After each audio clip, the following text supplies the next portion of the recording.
Impact of COVID-19 on free media in Nigeria.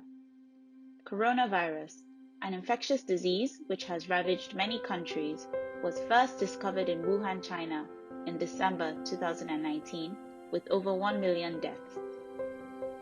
In Nigeria, the first index case was announced in February 2020, and by March, the federal government announced a total lockdown of 3 major cities to curb the spread of the virus.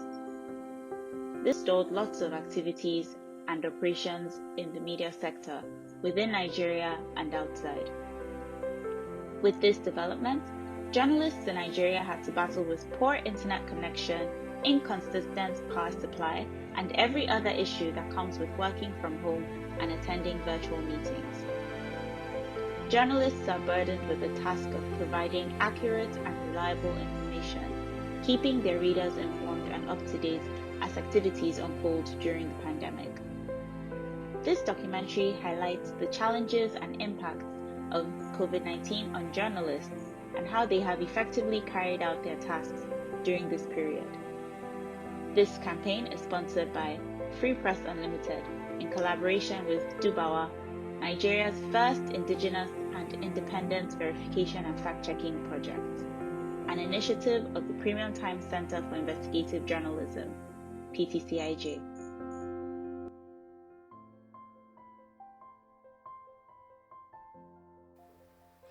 My name is Arit Efa. I am a reporter with Core TV News. I also present programs here at the office. 2020 has been a very interesting year for me because of the outbreak of the COVID-19 pandemic.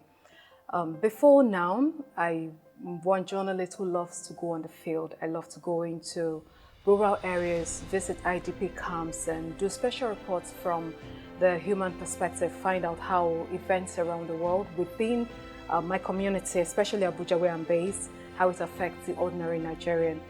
But with the outbreak of COVID-19, I have not been able to go out as much out as I would have loved to do, considering the issue of social distancing and trying to stay safe, because I believe that when I stay safe, I stay alive, then I can actually work. And so it has really restricted my movement. It has restricted my interactions with people. But because I still want to get the job done, I have been able to devise some means of getting my job done. And one of the things that has really helped me has been a series of trainings that I have had before the outbreak of COVID-19. And this has been, one of them has been being able to use Google Mole, reverse image search, so that I do not necessarily have to go on the field. I could just call somebody and ask the person to please get so and so video for me. And when the video comes back, I could check back to be sure that the video sent to me is authentic. And also, I've reduced the number of people who go out with me.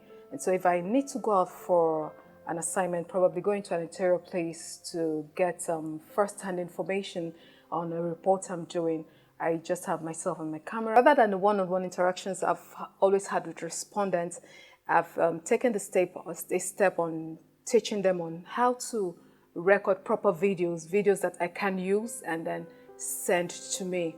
Also, I've improved my use of online tools in getting my reports done. I've improved on my research, because before now, I really used to rely on having to go to offices, especially when I have to deal with government functionaries, having to go to their offices for interviews and all of that. But because of the current situation we find ourselves in, so many government functionaries would give it the excuse of the COVID-19 pandemic, not to be able to meet with you, grant you that interview. And so I've had to go online, do more researches, get documents that are verifiable to get my reports done.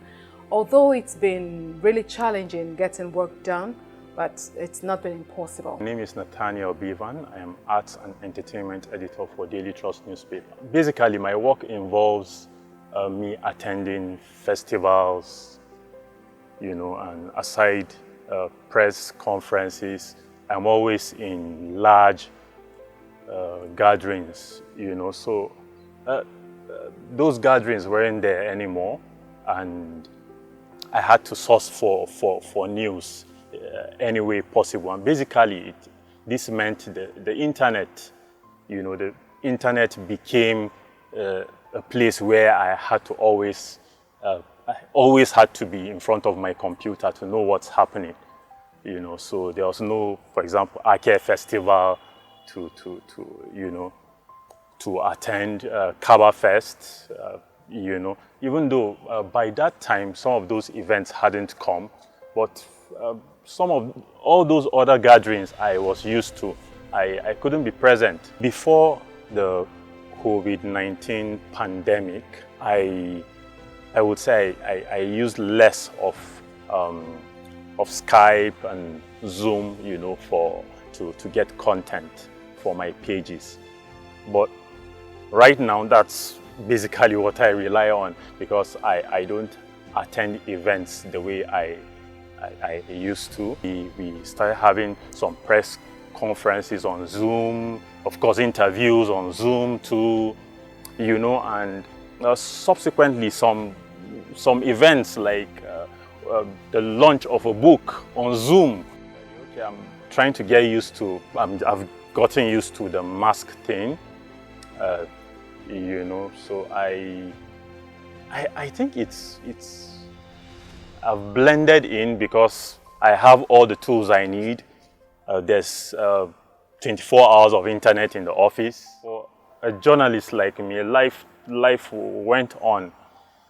Another aspect is my personal life. Coming to work, I was one of those who had to still come to the office instead of working at home. So it wasn't easy.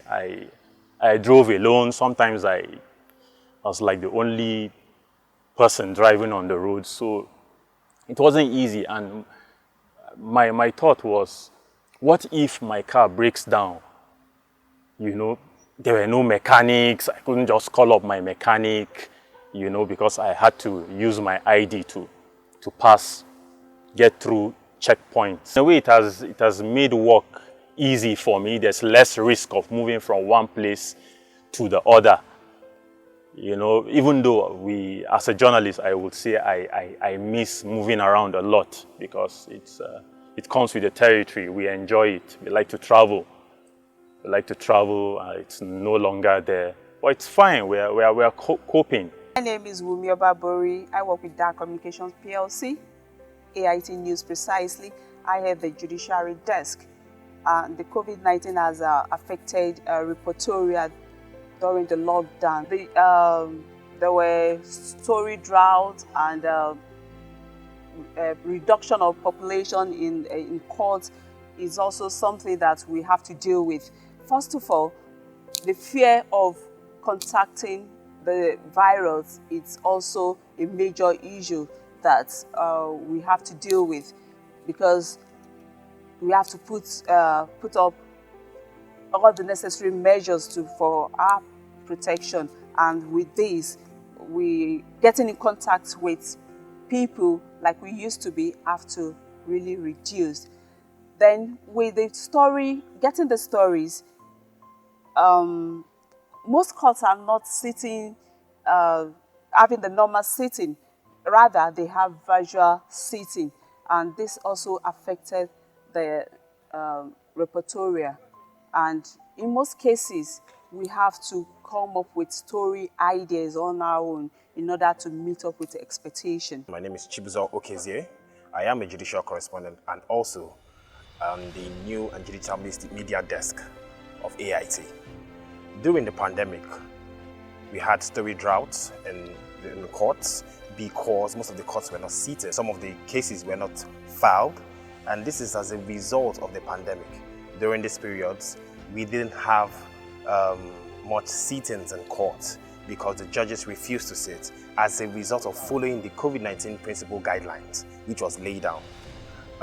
In terms of going about our duties, it was hard because we were trying as much as possible to stay safe. We were trying as much as possible not to get infected, and also ensure that yes, we don't even endanger other people. In terms of reportorial, it was very, very hard to actually get stories out there. Being able to meet up with the necessary things that we need to use or the necessary things that we need to do in order to get the story out there. So I think the pandemic actually slowed things down. But right now, since the lifting of the lockdown, we have been able to, the courts do sit these days, cases have been filed, processes been go on and all that. So I think so far, COVID-19 really had a very negative impact in the line of our duty. And it was very, very hard for us to carry out our activities the way they were supposed to be carried out. Hello, I'm Aisha Babatunde. I'm a journalist with Premium Times Nigeria. I cover the arts and diaspora bits. So I'll be sharing my experience about how COVID-19 has impacted my work as a journalist. At first, it was really hard adjusting to the new normal. And then there's a lockdown restriction. And then apart from that, working from home was not that easy. There are the issues of lack of electricity, poor internet connection, and then inability to move out to pursue some human interest stories. That has to do with COVID-19 also. Despite having internet connection problem, I had to buy several SIM cards, new SIM cards, to get the right internet connection. When the challenge came up, I had to hop up my game, and then I knew I had many things to do. So I left my home to come to the office while others had not resumed, and to continue with my work because I could not really work from home. There were days I went on without submitting any stories. So it was really traumatic for me for not having this mind that I wasn't delivering much as it was expected. So I had to come up with the idea of going to the office and then using the internet at the office to work and to explore new story areas that I had never explored before. My name is Silas Jonathan Silas, fact checker with Dubai, Nigeria, the #1 fact-checking organization in Nigeria. The COVID-19 pandemic has affected my work in both positive and negative way. Positively, it has given me more time with myself to kind of study and then read ineptly researches and other works in the field of fact-checking. But so also, negatively, it has affected my work because fact-checking is about facts. And then when you can't access facts physically, go out to offices or organizations to get facts, it becomes very, very difficult to do that because at some point movement was halted and then nobody could go anywhere. So it really made that part of my work very difficult, and sometimes I have to reach out to organizations via phone call. And then the response is sometimes very lame, or at some point the emails are not even returned. So I have to say that it's quite taxing, and then in that angle it made the work even more difficult. And then I did cope with that in a lot number of ways. First of all, I had to form a special calendar and how to deal with my task, because working in the office environment usually gives one the feeling and of the atmosphere of working and task and all, but then have to work at home, close to your bed. Sometimes you're tempted to sleep and other things.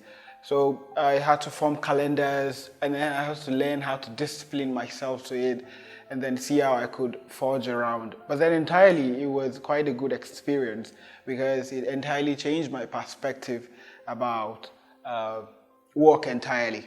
Yes, so my home became an office, and office became somewhere I really wanted to go because I missed it a lot.